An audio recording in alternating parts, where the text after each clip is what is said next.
Em um universo de mistérios, convido-te a explorar as profundezas da alma e encontrar luz nos ensinamentos divinos que permeiam nossa jornada espiritual.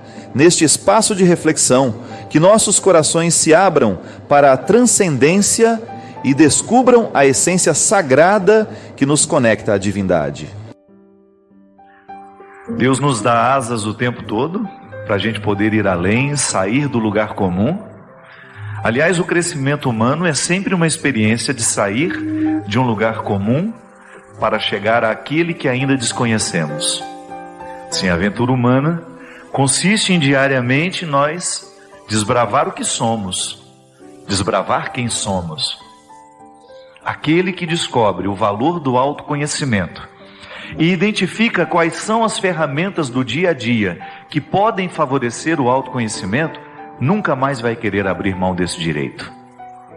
Aí sim nós temos uma vida de qualidade. Porque uma vida só pode ter qualidade à medida em que ela é refletida. Pode observar, a gente vive mal quando não reflete a vida que vive. Porque nos falta aquele tempo, aquela experiência extremamente positiva de avaliar o que se está vivendo. O domínio de si não é uma conquista que a gente alcança da noite para o dia. Somente no esforço diário de nós investigar quem somos, de ir buscar lá no fundo tudo aquilo que a gente ainda desconhece de nós mesmos. Porque luta melhor consigo mesmo aquele que se conhece. Há sempre um risco, minha gente, de nós fazermos um jogo contrário ao que a gente precisa fazer. É o famoso boicote, que às vezes eu me faço, você se faz, sem que a gente perceba. Nós vamos nos emaranhando, vamos entrando dentro de um contexto de vida extremamente desfavorável a nós. Sim. Buscar as alturas consiste em alcançar o que melhor a vida pode nos oferecer. Só que essas alturas a gente só pode alcançar depois de descer todos os subterrâneos do nosso ser. Só alcança as alturas aquele que teve coragem de descer nos subterrâneos do ser.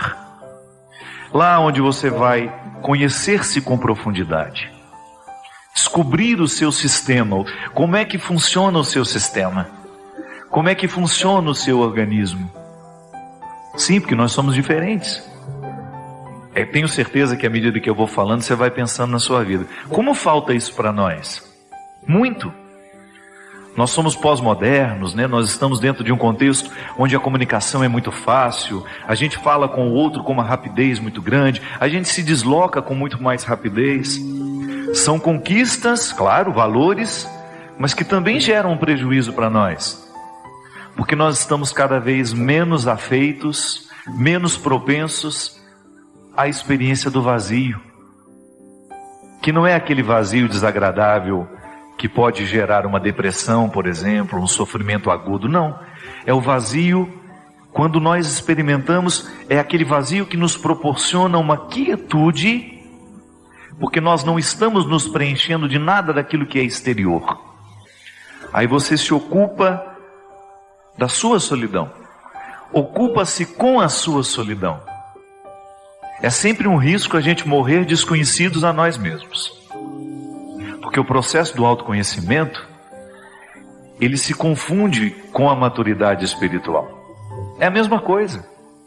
Se você vai ver a vida dos santos, eles avançaram na vida espiritual e na vida de santidade à medida em que eles tiveram domínio de si mesmos. Embora sejamos humanos, nós temos constituições diferentes. Eu preciso mergulhar nos subterrâneos do meu ser para eu conhecer o meu estatuto, mergulhar nos subterrâneos do seu ser para ter acesso ao seu estatuto.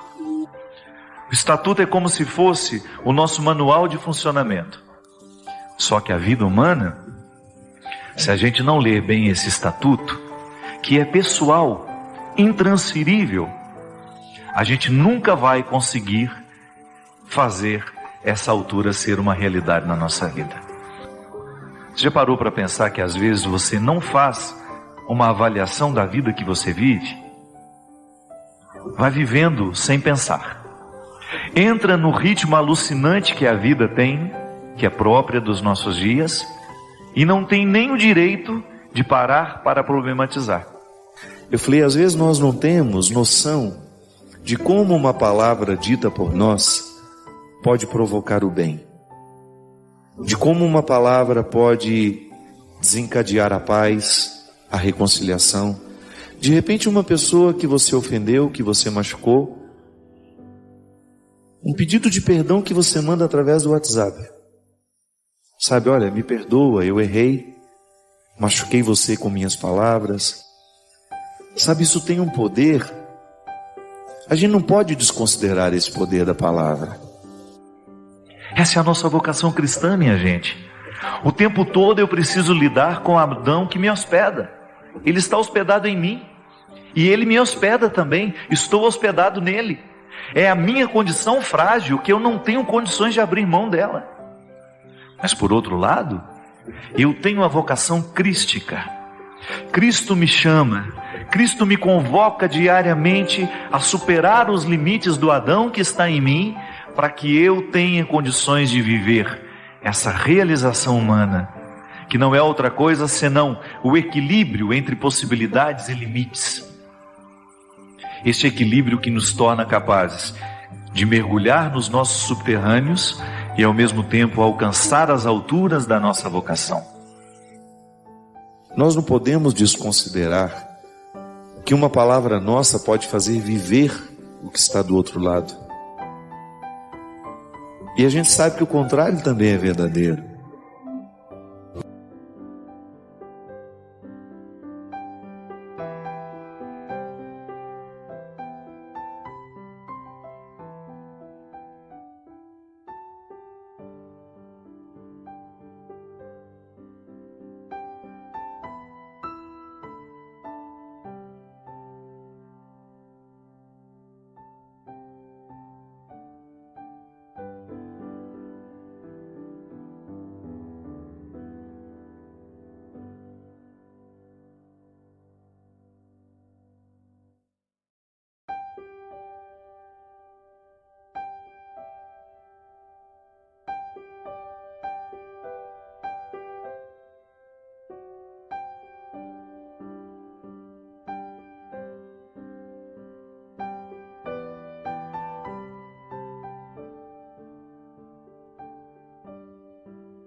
Obrigado por se juntar a esta comunidade de aprendizado.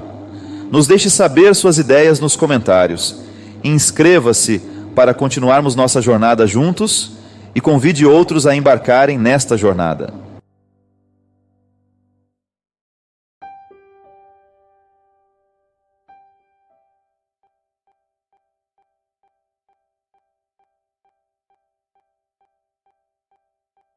Deus misericordioso, abençoa este momento em que nos preparamos para ver este vídeo.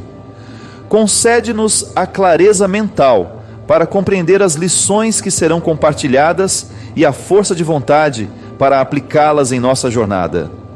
Que esta mensagem seja um farol de esperança, orientando-nos em direção à paz e à verdade. Que nossos corações sejam tocados e nossas mentes sejam enriquecidas pelo conhecimento que ela oferece. Amém. Aliás, eu fico pensando assim no mistério dessa continuidade, né? Bonito a gente pensar, a gente perceber como é que as pessoas continuam dentro de nós de um jeito tão intenso. As pessoas não terminam, e elas não terminarão à medida em que elas continuarem amadas assim. Quando você percebe que a sua fala está impregnada pela sabedoria de uma mulher que nunca frequentou a escola. A minha mãe não teve oportunidade de ir para a escola. A minha mãe frequentou, me parece que só até o 3º ano, se eu não me engano. E no entanto eu fico vendo assim que na hora que eu perco o discurso inteligente, na hora que não me sobra muito daquilo que eu estudei, sabe? O que me socorre é o que a minha mãe me ensinou. Talvez você até possa dizer isso comigo, né? Quantas vezes o programa deu certo porque minha mãe estava aqui. Quando a gente mantém as pessoas vivas dentro de nós, quase que como uma forma de fazer justiça, né? Uma forma de dar voz aos que não têm, né? Uma forma de emprestar, né? O corpo a quem não pode estar aqui. Assim como a gente pode ressuscitar os que foram embora já. Outro dia eu estava pensando, a minha mãe sabe assim, ela sabe o quanto que eu amei o Robinho, né? E eu me lembro que quando ele morreu, ela foi a pessoa que mais ficou do meu lado assim, naqueles dias. Porque ela sabia do quanto nós éramos amigos e ela sempre me dizia isso. Que era uma amizade que ela admirava muito.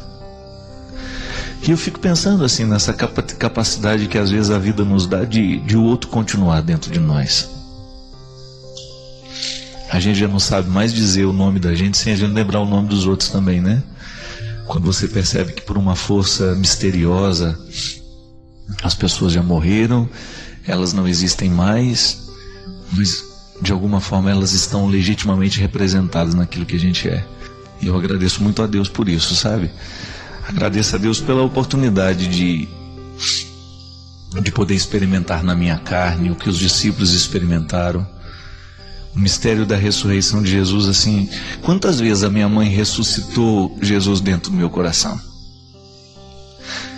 E me lembro, sabe, que um dos momentos importantes da viagem na Terra Santa para mim foi quando nós íamos entrar dentro do Santo Sepulcro. Eu me lembro que naquele dia eu tinha peregrinado com outro grupo que não era o que a minha mãe estava.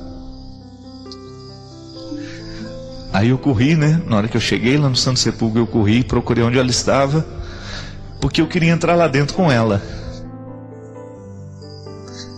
Lá entram no máximo 3 pessoas juntas, né? Porque na minha experiência de homem, né, de filho, quantas vezes um ressuscitou o outro, sabe? Naquilo que não era fácil, né? Eu não tenho medo do que eu sofri, do que eu sofro ainda hoje, né?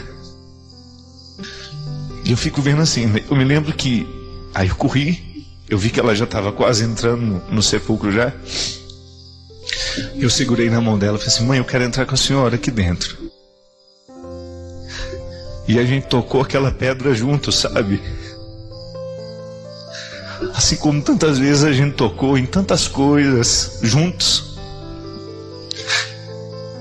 E eu fiquei pensando, né? Qual que é o grande significado do Cristo para nós? É que ele ressurgiu, ele venceu a morte, ele venceu a precariedade. E aí tocar aquela pedra e saber, o mistério se deu aqui. Aqui está a origem do que a gente crê. A origem de tudo que me faz falar o que eu falo está ali, naquela pedra, na ressurreição do Cristo. Mas a ressurreição do Cristo eu só pude entender porque um dia uma mulher me ressuscitou também. Me ressuscitou no momento em que a gente era pequeno demais e a gente não sabia articular a vida do jeito certo. Ela me ressuscitou no dia em que eu não queria ficar na escola, porque eu tinha medo da solidão, de ficar longe dela. Ela me ressuscitou no momento em que a minha irmã morreu. Ela me ressuscitou no momento em que a gente viu as coisas darem tão errado dentro de casa. Ela me ressuscitou no dia em que eu quis desanimar da vida. Ela me ressuscitou, assim como ela tenta ressuscitar minha irmã, tenta ressuscitar os meus irmãos. E se eu falo em nome deles, eu tenho certeza que todos eles amam profundamente e admiram a minha mãe. E essa é a beleza da vida, né? Entrar ali naquele santo sepulcro com a mulher que me ensinou tudo o que eu sei sobre a ressurreição. Não porque me fez ler nos livros, mas porque me emprestou a ressurreição na sua capacidade de ser mulher, de ser mãe, de me gerar de novo. Eu acho que vocês que são mães, vocês têm o poder de nos gerar de novo a vida inteira. Que às vezes a gente precisa nascer de novo. Não são poucas as vezes na vida que a gente precisa nascer de novo. E nascer de novo às vezes é tão duro, né? É tão difícil. Eu vejo lá com a minha irmã. Por mais que você olhe para ela e diga: o que está acontecendo, né? Para não querer viver mais, para atentar contra a própria vida. É tão difícil nascer de novo. Às vezes a gente tem a resposta fácil para a gente, mas não cabe no outro. E quase que ter que trazer para o ventre de novo. Ter que trazer para o ventre. É como perder um filho, né? O desejo parece que é, diante do filho morto, colocá-lo dentro da barriga de novo, para ver se a vida volta. São poucas as vezes, minha gente, em que nós estamos assim também. A vida parece que escapando de nós. Ainda hoje eu conversava isso com o Léo. Como hoje as pessoas estão fracas, né? Como as pessoas hoje estão sem vontade de viver. Como o sofrimento tem sido causa de derrota para tanta gente. E às vezes falta essa nossa experiência de olhar nos olhos e de redescobrir ali um significado para a gente ir adiante. E só é possível com quem a gente ama, viu? Não tem outro jeito não. E só é possível quando a gente olha nos olhos de quem nos ama mesmo, de quem sabe tudo sobre nós, ou que sabe boa parte daquilo que nós somos. Quando empresta: olha, eu sei que está difícil para você hoje, eu te empresto um pouquinho de mim. Eu sei que hoje você não tem condições de ficar em pé sozinho, eu te empresto um pouquinho de mim. Me empresta um pouco do seu sorriso, né, na hora da minha dor, me empresta um pouco da sua lágrima, me empresta um pouco do seu colo. Nós precisamos fazer isso o tempo todo. Porque esse é o grande significado. Às vezes a gente fica... São tantas as perguntas que a gente tem aqui: padre, como é que a gente faz? Padre, como é que a gente faz? Padre. Às vezes o segredo é simples, mas é por ser simples demais que às vezes a gente não entende, que nós queremos coisas muito complicadas. Às vezes o cristianismo ele só é possível assim, quando você olha para Jesus e vê que ele emprestava o tempo todo. Não sei quanto tempo eu não sei quanto tempo que Jesus vai ter que me emprestar o sorriso dele. Pode ser que o meu volte amanhã, mas enquanto eu não tenho, eu fico com o dele. Isso é o cristianismo. Eu não sei quanto tempo eu vou precisar da esperança de Jesus. Pode ser que amanhã a minha volte, eu devolvo a dele. Mas isso é o significado mais bonito. Jesus olhava as pessoas e emprestavam para ela o que faltava. Assim como na vizinhança, né? Nas vizinhanças mais próximas: me empresta uma colherzinha de açúcar para eu terminar de adoçar o café aqui. Me empresta uma colherzinha de sal, senão não tem como terminar o almoço. Quantas vezes eu ouvi isso lá em casa? As vizinhas A minha mãe com as comadres, uma emprestando para outra o tempero que faltava para terminar o almoço. Só que às vezes, minha gente, os temperos que nós precisamos são outros hoje. Hoje, às vezes, o que falta no nosso armário não é material. Hoje, o que falta dentro das nossas panelas, muitas vezes, não é a comida. O que falta na nossa vida não é o material só. Mas aí a gente não sabe a quem pedir. Muitas vezes nós temos até liberdade de pedir materialmente alguma coisa a alguém, mas quando isso entra no campo do espiritual, daquilo que os nossos olhos não podem enxergar, fica difícil. Como é que você vai chegar para alguém e falar: olha, me empresta a sua casa para hoje eu entrar e eu ficar aí quietinho com vocês? Assim como eu fiz essa semana, dei uma fugidinha, que eu precisava de uma casa, uma família, e fui onde eu sei que eu tenho. Não que na minha casa eu não tenha, porque ficava longe de onde eu estava.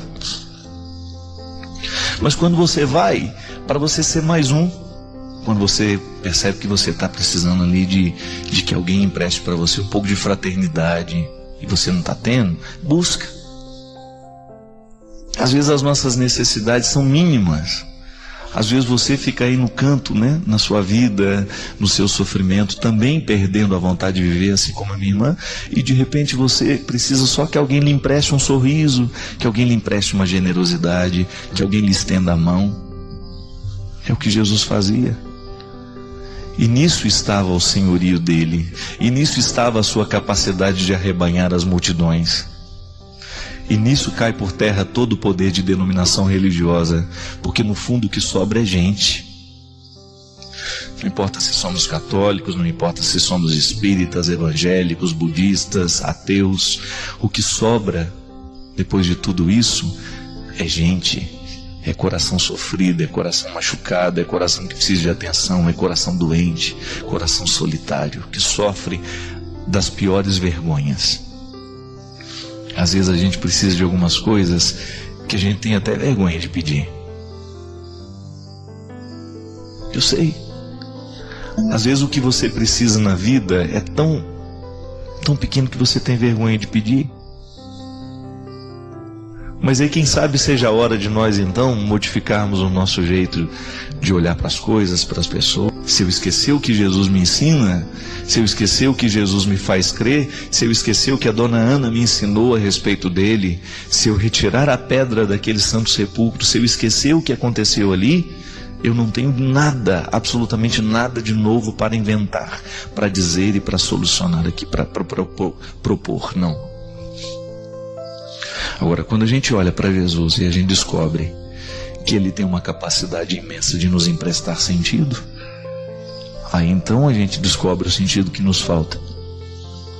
Porque se Ele tem e eu posso ter, a partir do que Ele me oferece, a minha missão de padre é a sua de padre. Eu sei que tantos padres nos assistem. É a sua missão de religiosa, é a sua missão de cristã. A possibilidade de você aproximar-se de alguém que não tem aquilo que você tem.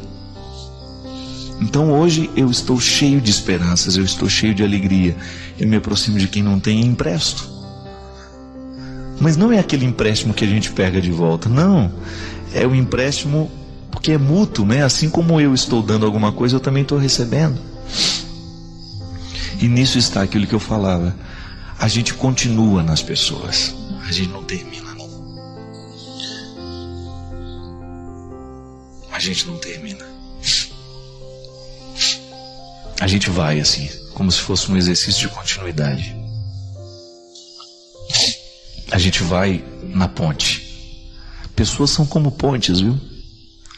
As pessoas representam na nossa vida o mesmo que as pontes representam nas estradas. Existem algumas estradas que a gente só pode continuar porque houve uma ponte para nos levar adiante. Existem estradas e lugares que só poderão ser conhecidos se a gente atravessar a ponte que nos separa. Eu me lembro que um dos maiores medos que eu tive na minha vida, minha gente, era uma ponte de ferro. Sabe essas pontes de estrada ferroviária que cortam as cidades muitas vezes? Uma que tem lá em Formiga até hoje. E eu não tenho vergonha de falar que eu tenho medo até hoje da ponte. Porque aquela ponte, ela era famosa por ser perigosa. Ela ficava sobre o rio Formiga, ali na região da Vargem Grande, e ali o trem passava. Então se a gente fosse pego no meio daquela ponte, no momento que o trem passava, meu Deus do céu. E eu tinha muito medo daquela ponte. Tanto é que o outro lado do asfalto, o outro lado da ponte, era um lugar que para mim era fascinante, porque era um lugar que eu nunca tinha ido. Eu me recordo que a primeira vez que os meus irmãos me pegaram no colo, eu me lembro que foi o Camilo que estava comigo. Ele ia muito naquela região, para ir na casa do Mazinho, um amigo dele lá. Quando ele me colocou no colo, estava ele, mais um monte de amigos dele, mais alguns meus. Ele me fez atravessar a ponte, mas ele me levou no colo. E eu olhava para baixo, aquele medo, aquele pavor de olhar aqueles vãos, né? A ponte de ferro, ela é cheia de vãos, e aquelas toras de madeiras por onde passa, em cima vai o trilho. Se o meu irmão não tivesse me colocado no colo, eu jamais teria tido coragem de atravessar. Por isso eu digo, pessoas são como pontes, que nos ajudam a atravessar, que nos ajudam a superar o medo, que nos ajuda a ir adiante. Pode ser que em muitos momentos da sua estrada, você não vá adiante porque você tem medo da ponte. Não tenha medo. Depois daquela ponte existe uma realidade que você só vai conhecer se você tiver coragem de ultrapassar, de vencer o medo que lhe paralisa. Medos muitas vezes têm o poder de nos paralisar. Mas a ponte está ali. E enquanto você temê-la, você não vai conseguir chegar do outro lado. Então não tenha medo. Desafie-se a chegar lá. Há muitos lugares que estão preparados e reservados para você. E Deus faz questão de colocar você no colo e de fazer você chegar lá. Com a força de seu Filho Jesus, que é um especialista em humanidade. Jesus é especialista em humanidade. Jesus é especialista em atravessar pontes perigosas. E nós vamos com Ele. Derrame o Deus Todo-Poderoso sobre a sua vida, a sua bênção. Ele que é Pai, Filho e Espírito Santo. Amém. Obrigado pela sua companhia. Derrame sobre nós a bênção do Deus Todo-Poderoso. Ele que é Pai, Filho e Espírito Santo. Sua opinião é importante para nós. Comente abaixo.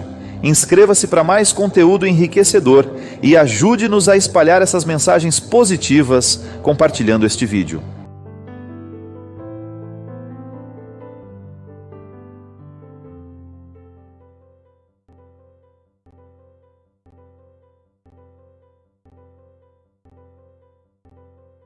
Em meio à quietude do Espírito, convido-te a desvendar as verdades que residem nas raízes da fé.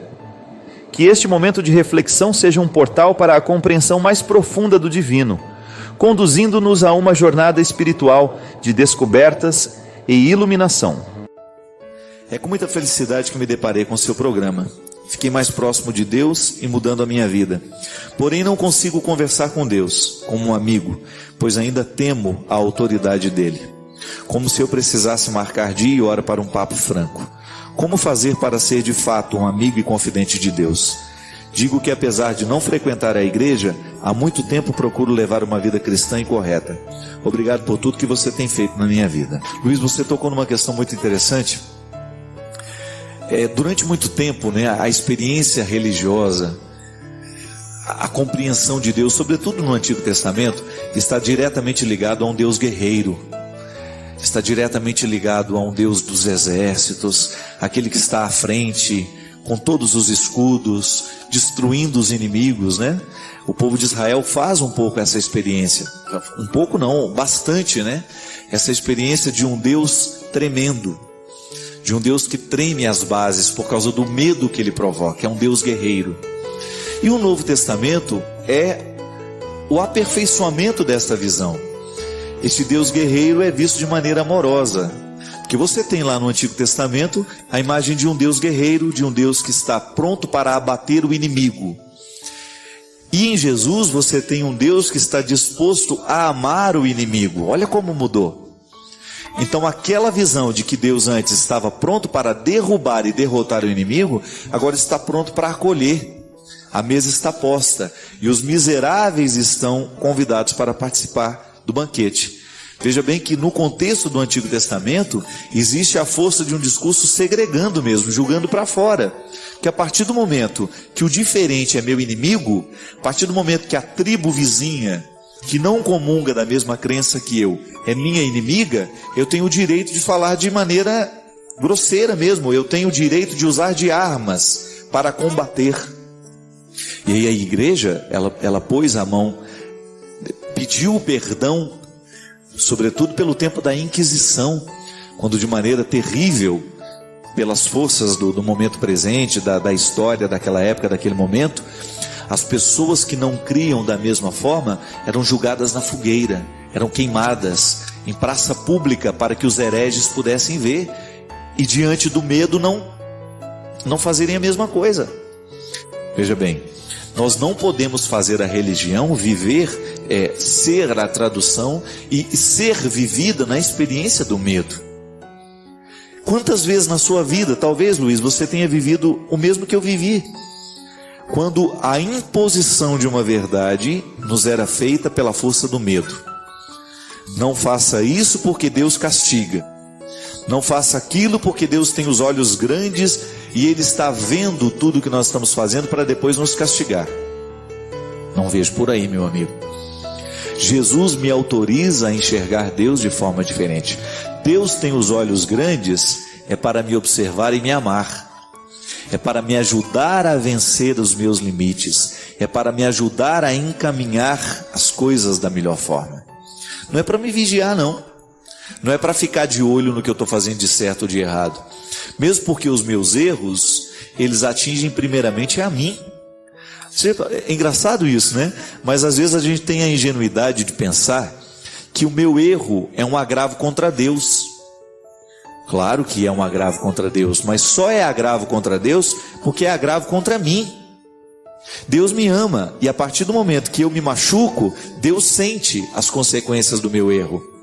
É como você sabe disso na prática. Você ama o seu filho e ele usa droga. A droga do seu filho atenta primeiramente contra ele, mas porque atenta contra ele e a gente o ama, a gente sente também. A consequência do pecado na nossa vida atinge a Deus por causa disso. Não é que Deus é um velho aborrecido que fica lá lamentando, ciumento, não. A imagem de Deus precisa ser reconstruída. O Deus que sofre com o pecado da humanidade, ele sofre porque sabe que o pecado é uma agressão ao coração humano. E porque Ele nos criou de maneira amorosa e quer nos manter de maneira amorosa nesta relação, então o nosso pecado o atinge. Quando a gente começa a pensar esse Deus a partir do medo, a gente não entende esse amor. A gente acha que Ele está punindo por punir. A gente acha que Ele está fazendo a vigilância porque não quer a nossa felicidade. E é muito perigosa, minha gente, a experiência religiosa que está pautada na vigilância e no medo.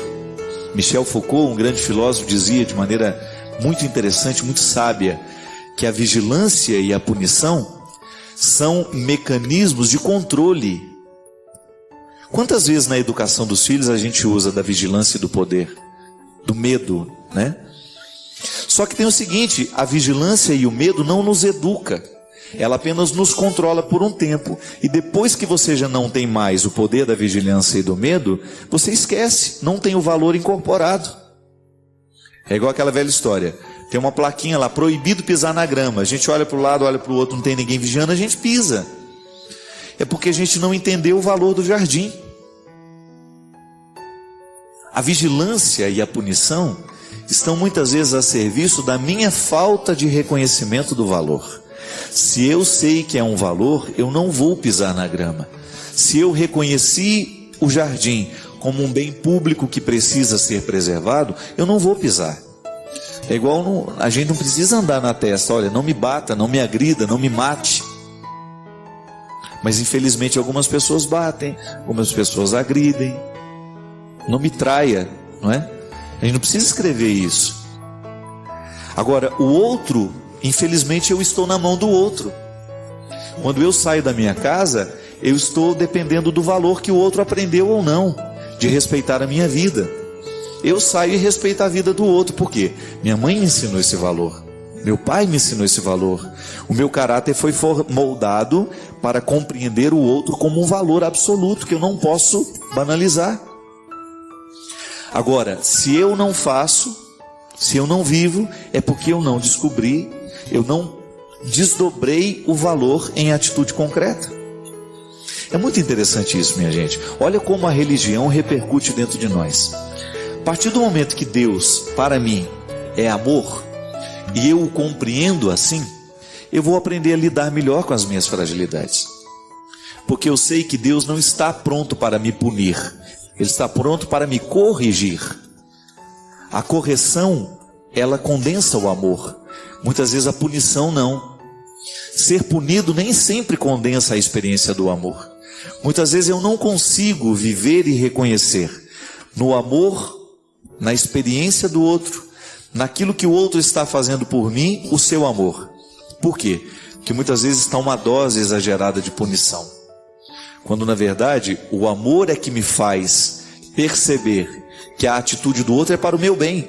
É como você receber lá uma correção fraterna de alguém que não ama você.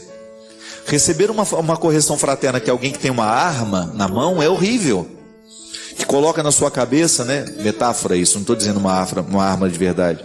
Muda, faz isso, papapá. E se você não percebe que existe uma expressão amorosa naquilo, você não vai ouvir, você não vai dar atenção. Agora, quando você percebe que o conselho que você está recebendo está carregado de afeto, de interesse por você, aí é diferente. Você começa a abrir o ouvido, prestar atenção no que o outro está dizendo. Por isso que é muito bom você ter pessoas que façam parte do seu processo humano com profundidade. Não são apenas pessoas que estão do seu lado, mas são pessoas que têm acesso ao seu coração justamente para dizer aquilo que você precisa ouvir, de maneira amorosa, de maneira calorosa. Quantas vezes eu já disse isso aqui, minha gente? O grande problema não é o que a gente diz, mas é a forma como a gente diz. Muitas vezes nós usamos a palavra certa do jeito errado, ou muitas vezes usamos a palavra errada, mas do jeito certo. Mas não pode, eu não posso ter essa confusão.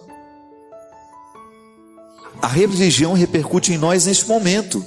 Qual é a visão que eu tenho de Deus? Pode observar, as pessoas elas vão agir de acordo com a imagem que elas têm de Deus também.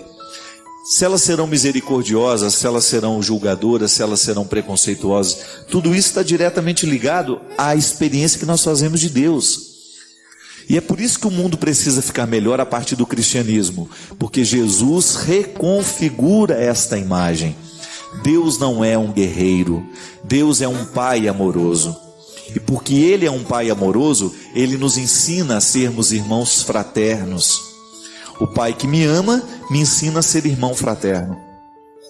Por isso, Luiz, a sua relação com Deus vai melhorar a partir do momento que você reconstruir essa imagem dentro de você. E é possível, meu amigo. Nós não precisamos morrer acreditando no Deus guerreiro. Leia os evangelhos, mergulhe no mistério dos evangelhos, entre na beleza dessas passagens, desse Jesus que nos revela a face amorosa de Deus. É o melhor jeito de você reconstruir essa imagem, muitas vezes terrível, que você tem de Deus. A Adélia Prado, a obra dela, é muito marcada pela religiosidade, já falei isso aqui várias vezes, né? E é bonito quando você percebe na obra de Adélia, esta visão de um Deus terrível sendo ressignificado.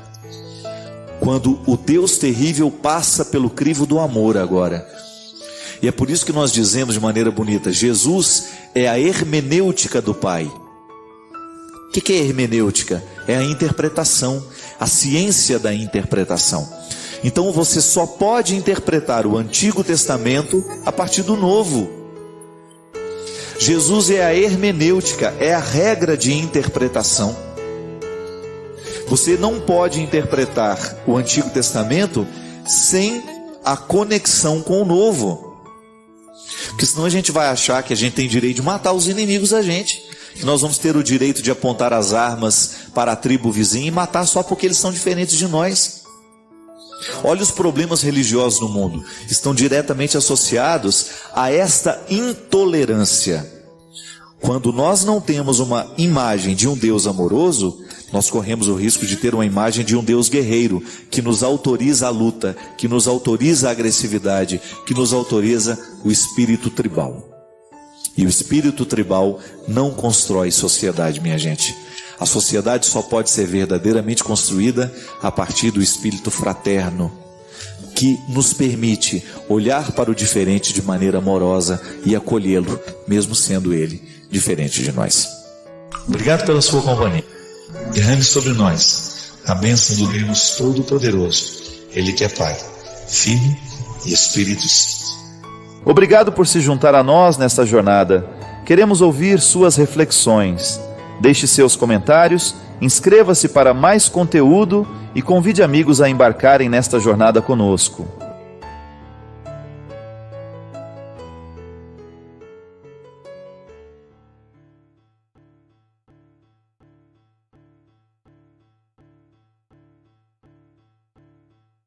Você quer apoiar o nosso canal e nos ajudar a produzir mais conteúdo para você? É simples, basta você acessar o link da lojinha na descrição sempre que precisar comprar algum produto. Com este simples gesto você estará nos ajudando muito. Sim, Padre Fábio, boa noite. Tenho grandes problemas com a minha mãe. Nós nunca nos demos bem. Não queria que a nossa relação fosse do jeito que é. E é por isso que eu me isolo.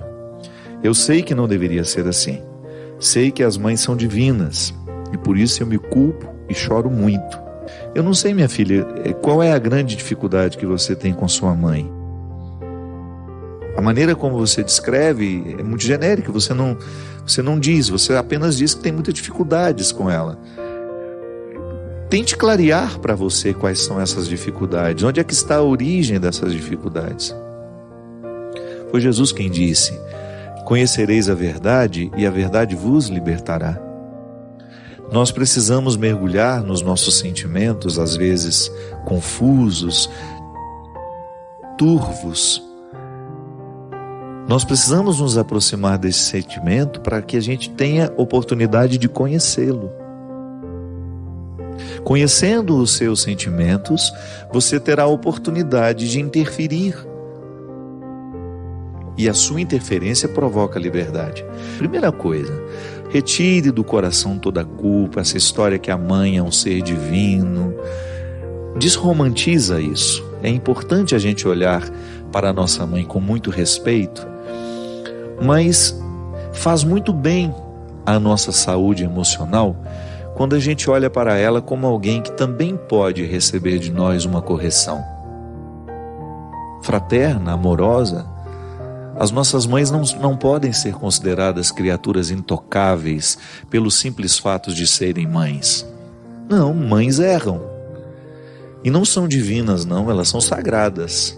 Elas são especiais, porque são elas que nos tornaram possíveis. Quantas vezes também, quantos casos eu também acompanhei de mães que tinham muitas dificuldades com aquele filho, ou mães que tinham dificuldade com aquela filha, e que depois desse enfrentamento amoroso, solidário, quando as peças são colocadas em seus devidos lugares, elas continuam tendo diferenças, mas elas seguem mais harmoniosamente.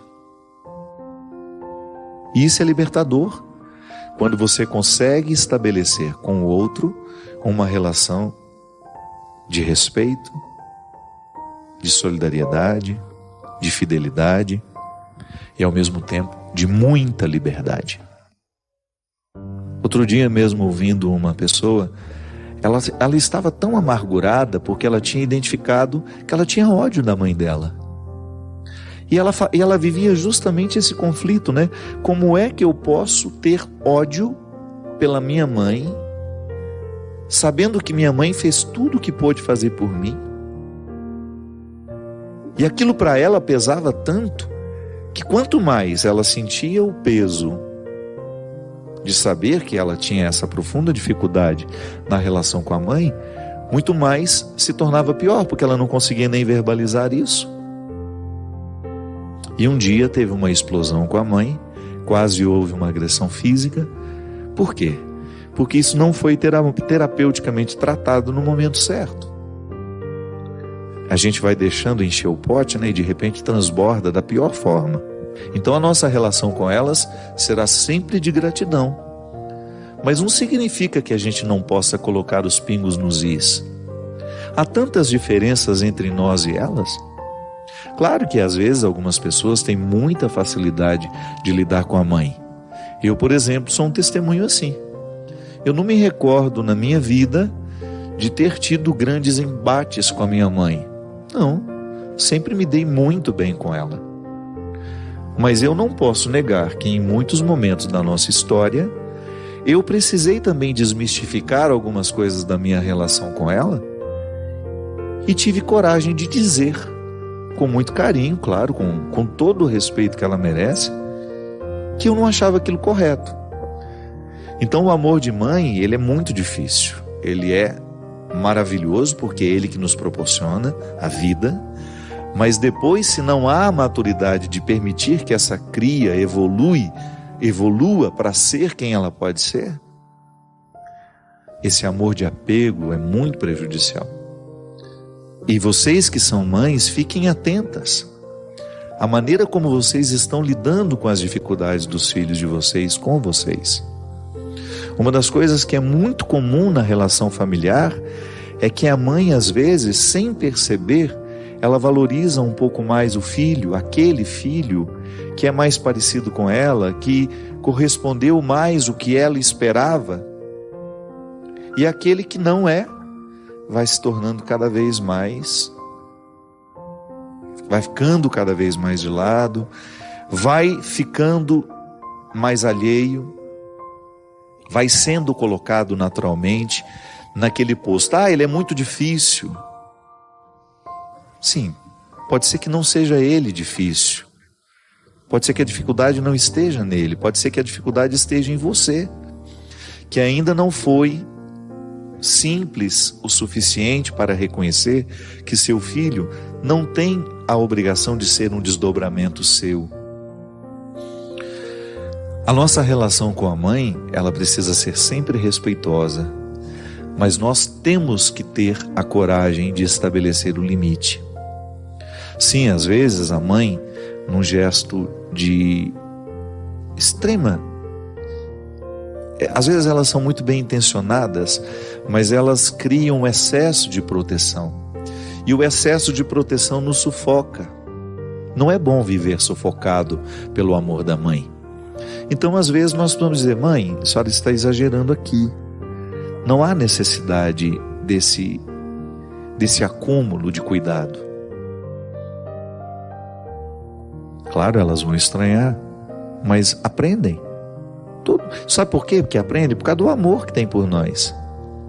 E minha mãe, sendo uma mulher muito dócil, sempre foi muito dócil. Minha mãe nunca foi uma mulher teimosa, de ficar insistindo nos erros dela. Não, ela tem uma humildade, uma facilidade de reconhecer erro, que facilitou muito. Mas eu precisei em muitos momentos dizer, pontuar. Da mesma forma como já acompanhei pessoas que têm muita dificuldade na relação com suas mães.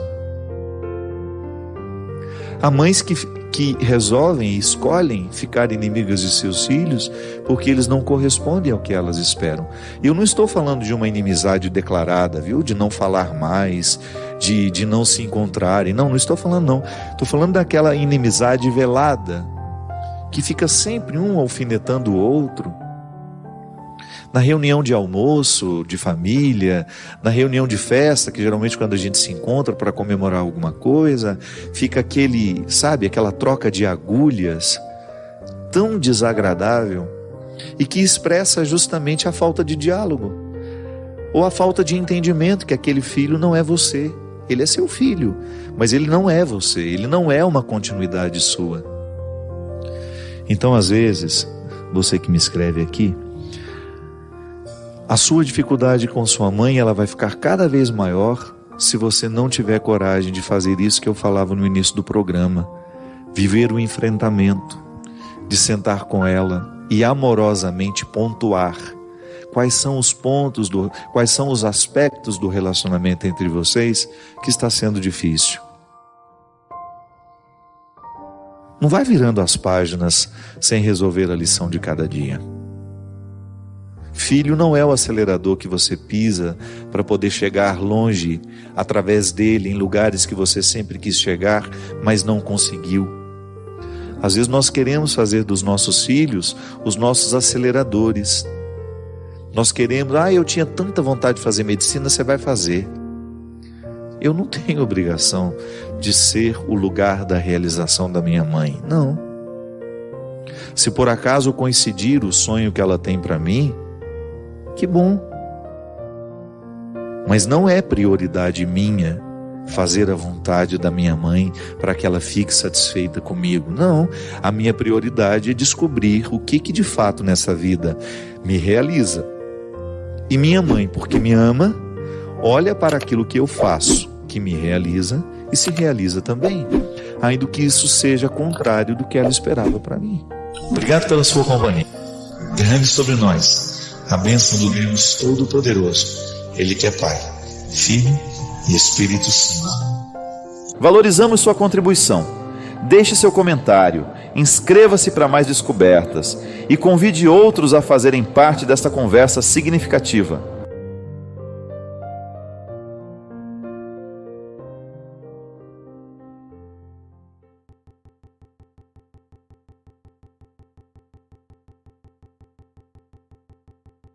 Se pretende apoiar nosso canal e ajudar na geração contínua de conteúdo para você, é fácil. Basta visitar o link da lojinha na descrição sempre que precisar comprar algum produto. Com esse gesto simples, você estará oferecendo um apoio valioso. O significado da cruz na vida de todos nós, acreditar no poder redentor que ela tem na nossa vida e até mesmo varrer da nossa mentalidade a visão dolorista, muitas vezes masoquista, que nós podemos fazer, até mesmo de uma visão equivocada do sofrimento. Primeiro que é interessante a gente entender que a cruz é um lugar de redenção, é de purificação. Ela não é um lugar para ficar, é passagem. A cruz será sempre um itinerário para a gente alcançar grandes resultados. Eu sei que no nosso cristianismo nós ficamos muito fixados na cruz. E até é interessante às vezes a gente identificar algumas cruzes sem o Cristo, só para lembrar que ela foi um lugar da passagem, mas o lugar do cristão, o destino final de todo cristão é o sepulcro vazio. É a ressurreição de Jesus que nos enche de coragem, para que a gente tenha condições de passar pelo processo da cruz. É tão gratificante nós identificarmos a dimensão positiva da cruz. Eu, por exemplo, quando olho para trás e fico lembrando as noites de sono perdidas por causa dos estudos, fiz 2 faculdades, uma pós-graduação, um mestrado. Eu me dediquei muito tempo ao estudo e não é fácil estudar. Por mais prazeroso que seja conhecer, sempre tem aquela parcela de renúncia. Eu me lembro do meu mestrado, as aulas começavam 13h. Uma hora que a gente não tem condições nem de ler uma bula de remédio, né? Você estudar, você ficar sentado ouvindo até às 5h. Meu Deus do céu, não era brincadeira não. Era uma cruz. Mas o que eu queria com o mestrado? Só a titulação? Não. Eu queria qualificar o meu ser padre. Um dia eu entendi e aprendi que a melhor maneira que eu tenho de viver o meu sacerdócio é buscando a água mais pura dele, tanto na dimensão espiritual, também na dimensão intelectual. E eu poder oferecer àqueles que passam pela minha vida uma água pura. Estudar para mim era uma experiência de cruz, sim, de prazer, mas sobretudo de cruz. Que ela me fazia ter de estar, a experiência de estudar me fazia ter de estar em momentos que eu não queria estar. Você sabe o que significa isso na sua vida. É bem provável que você tenha um cotidiano muito mais exigente do que o meu. Eu trabalho muito, tenho uma vida extremamente dinâmica. E 70% disso é cruz. Graças a Deus tenho os 30% de satisfação. Viajar para mim não é fácil. Deslocamento para mim é muito doloroso. Essas idas e vindas me exigem muito, me retiram da minha rotina. Não me permitem ter rotina, na verdade. Isso é uma cruz para mim. Mas eu sei o que Deus alcança em mim e comigo através desse trabalho. Então é missão que eu realizo com muita alegria. Mas a cruz é a passagem, ela não é o lugar definitivo. Eu não vivo na cruz. Eu vivo experiências de cruz. O meu lugar é a ressurreição. O meu lugar é o sepulcro vazio. É no sepulcro vazio que eu faço a minha experiência de ser quem eu sou. Eu sou pura esperança. Toda a esperança do sepulcro está em mim. A mãe é o tercinho o dia inteiro na mão, o dia inteiro ligada na canção nova, ela está vendo uma palestra, ela está rezando. A minha mãe enfrenta o sofrimento dela de maneira muito redentora. Eu que sou padre não consigo viver igual a vida. É uma meta de vida para mim, minha mãe. Um cristianismo que talvez eu consiga alcançar daqui 10, 15, 20, 30 anos, não sei. A cruz é o lugar da minha proteção. Você sabe por quê? Estaremos sempre expostos quando vamos sofrer. É o momento da indigência. Você entra no hospital e você vê ali a indigência. Nós não estamos protegidos nem pelas roupas que usamos no dia a dia. Dentro do hospital usamos um traje hospitalar para facilitar a lida com a gente. Aquilo já demonstra que estamos indigentes. Você não está no seu salto alto, eu não estou no meu sapato, não estou com a minha camisa, você não está com a sua. Não usamos as roupas que cobrem a nossa indigência. Pelo contrário, usamos roupas que evidenciam a nossa indigência. Aquele momento, o momento do sofrimento, o momento da dor, o momento da luta. O sofrimento é a indigência. E nós ficamos desprotegidos. Quando você chora diante de alguém, você está desprotegido. A sua sensibilidade, o outro tem você nas mãos naquele momento. Agora a cruz, quando eu tenho essa marca internalizada dentro de mim, que é a convicção, viu? Não é a cruzinha pendurada, não. Isso é apenas um símbolo que nos remete à cruz que está configurada na nossa mente. Eu sei o significado do cristianismo. E por isso eu tenho uma cruz no peito, que é material, que pode ser levada, tirada. Mas a cruz que me identifica não é essa que está de fora. É o entendimento que eu já fiz da cruz, do significado do sofrimento na vida humana, à luz da fé. É a cruz que eu tenho internalizada na minha convicção. É essa que me protege. Porque ela não me deixa sozinho. Eu sei que Deus está comigo, porque o Evangelho me mostra isso. O tempo todo Jesus faz questão de estar ao lado dos que sofrem. Ele não faz questão de estar ao lado dos poderosos, dos saudáveis. Ele faz questão de ir andando atrás dos que precisam dele. A começar pelos amigos, pelos primeiros discípulos, todos eles, gente como nós. Não procurou entre os sábios, não procurou entre os ricos, entre os preparados. Ele só pediu uma coisa: honestidade no processo.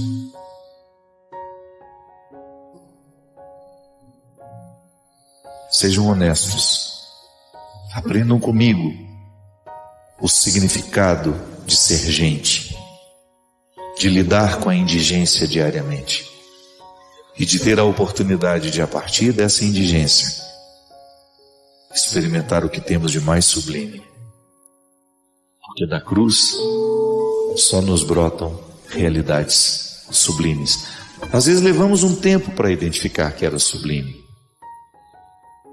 Mas o tempo, quando retira a poeira dos fatos, dos acontecimentos, a gente descobre o quão sublime foi o resultado de tudo aquilo que nós precisamos enfrentar. Obrigado pela sua companhia. Derrame sobre nós a bênção do Deus Todo-Poderoso, Ele que é Pai, Filho e Espírito Santo. Obrigado por se juntar a esta comunidade de aprendizado. Nos deixe saber suas ideias nos comentários. Inscreva-se para continuarmos nossa jornada juntos e convide outros a embarcarem nesta jornada.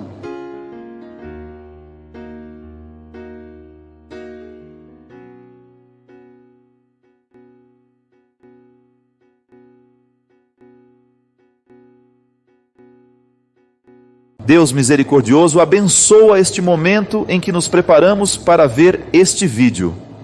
Concede-nos a clareza mental para compreender as lições que serão compartilhadas e a força de vontade para aplicá-las em nossa jornada. Que esta mensagem seja um farol de esperança, orientando-nos em direção à paz e à verdade. Que nossos corações sejam tocados e nossas mentes sejam enriquecidas pelo conhecimento que ela oferece. Amém. Quantas vezes nós perdemos a fé em Deus porque Deus não fez o milagre como nós queríamos? Mas cuidado, às vezes o verdadeiro milagre você ainda não viu. O verdadeiro milagre não era a cura daquela pessoa. Eu sempre tenho isso em relação ao Padre Léo. Padre Léo, todos nós rezamos pela cura do Léo. Quem não rezou pela cura do Léo? Todos nós rezamos. A gente apressadamente poderia dizer: a cura do Léo não aconteceu. Não aconteceu como nós pedimos. Concorda comigo? Ele não viveu, ele não sobreviveu ao câncer. Mas e o que aconteceu no coração do Léo durante o processo da doença dele? Você não acha que a sua prece chegou aos ouvidos de Deus e que Deus curou o Léo da melhor forma como ele precisava ser curado antes de deixar esse mundo? Minha gente, é muito relativo. Viveu 20, viveu 30, viveu 50, viveu 40. Nós somos muito apegados. Nós somos muito apegados à realidade concreta, carnal, material. O Padre Léo faz uma falta danada na evangelização do Brasil. Eu concordo. Faz falta na minha vida. Quantas vezes na minha vida eu desejei isso depois da partida dele? Muitas. Mas eu não posso me apegar ao meu desejo, às minhas necessidades. O tempo que ele viveu foi o tempo que Deus precisou dele aqui. E eu fico maravilhado de pensar que a nossa oração pode não ter surtido efeito do jeito como nós queríamos que surtisse, mas surtiu de outras formas. É muita pretensão nossa achar que Deus vai fazer o que a gente determinou. A maneira mais bonita que nós temos de rezar é entregando a Deus a situação e que agora Ele cuide. Nós vamos fazer a nossa parte, nós vamos buscar o tratamento, nós vamos agilizar as nossas coisas, nós vamos dar entrada na documentação, nós vamos buscar os nossos direitos, nós vamos lutar, nós vamos fazer isso, vamos fazer aquilo. Mas vai chegar um momento em que nós vamos precisar deixar que a graça e a ação de Deus nos atinja como Ele decidiu. É muito cansativo, minha gente. Eu fico vendo isso na minha vida.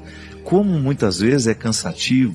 E o processo se torna ainda mais cansativo quando eu quero ter tudo nas minhas mãos. Quando eu não sei delegar. Quando eu não sei confiar naquele membro da minha equipe. Pode observar como nós muitas vezes ficamos exaustos, cansados demais, porque nós insistimos em tomar conta de tudo. Nós não sabemos delegar. Não sabemos atribuir responsabilidade. Agora você já imaginou? Se até na nossa oração nós temos dificuldade de entregar a Deus? Coloca nas mãos dele. Você não sabe no que vai dar. É fé. Porque se você soubesse no que daria, aonde você chegaria, o que seria, você não precisaria ter fé. Ter fé é você colocar na mão do outro e você acreditar que ele vai fazer. Como ele vai fazer? Você precisa ter fé. Você vai confiar. Muitas vezes as nossas insatisfações são geradas ali. Quando nós entregamos a Deus o pedido, mas já damos a Ele o manual de instruções de como nós queremos que aquele pedido seja atendido. Deus não é uma bula de remédio que pode ser lida e pode ser facilmente compreendida. Deus é mistério. A revelação de Deus na história são indícios do que Ele é, para que a gente possa chegar a essa verdade. Mas Deus é preservado no seu mistério. A sua ação no mundo é sempre misteriosa. Aqui, agora, nesse momento aí, no seu coração, alguma coisa pode estar acontecendo. Algum milagre pode estar sendo realizado agora. Porque você resolveu deixar Deus agir. Pode ser que você esteja nervoso demais, preocupado demais com o que vai ser, com o que vai acontecer. Pode ser que você esteja desperdiçando muitas energias. Pode ser que você esteja rezando por uma pessoa e você esteja apavorada porque essa pessoa pode morrer a qualquer momento. Pode ser que você esteja com medo de perdê-la. Confie. Deus está do seu lado, não se sinta só nessa hora. O pior sentimento que nós podemos ter na vida é solidão, minha gente. E Deus quebra esse sofrimento, esse sentimento, cada vez que nós, de maneira madura, nos aproximamos dele, estendemos as mãos e acreditamos que ele sempre tem uma alegria para nos oferecer, um crescimento a nos proporcionar. É fé. É a oportunidade que nós temos de dar a Deus o direito de comandar a nossa vida, de nos ajudar neste processo de travessias, de andanças. Nós precisamos chegar lá. Deus quer a nossa maturidade, Deus quer o nosso crescimento. Mas para a gente chegar lá, nós precisamos segurar na mão dele, nós precisamos confiar que o lugar para onde ele vai nos levar é melhor do que o lugar onde a gente está hoje.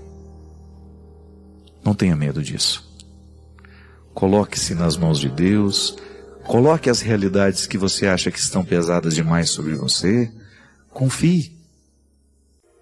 É sempre bom a gente saber que alguém muito mais competente do que nós está cuidando daquilo que nós não sabemos cuidar sozinhos. Isto é Deus. Muito mais competente do que nós. Porque só Ele sabe o que verdadeiramente pode fazer feliz o nosso coração. Obrigado pela sua companhia. Derrame sobre nós a bênção do Deus Todo-Poderoso. Ele que é Pai, Filho e Espírito Santo. Sua opinião é importante para nós. Comente abaixo. Inscreva-se para mais conteúdo enriquecedor e ajude-nos a espalhar essas mensagens positivas compartilhando este vídeo.